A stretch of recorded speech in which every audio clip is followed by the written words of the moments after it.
নমস্কার বন্ধুরা, তোমরা সবাই কেমন আছো? আশা করি সবাই ভালো আছো। আমার চ্যানেলে তোমাদের সবাইকে স্বাগত জানাই।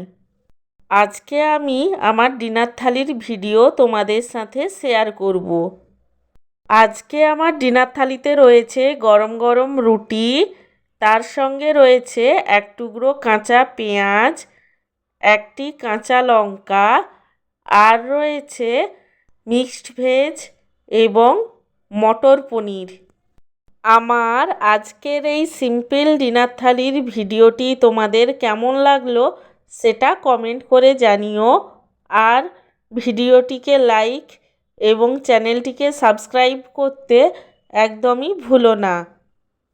সব শেষে তোমাদের সবাইকে জানাই আমার তরফ থেকে অসংখ্য ধন্যবাদ ভিডিওটি দেখার জন্য।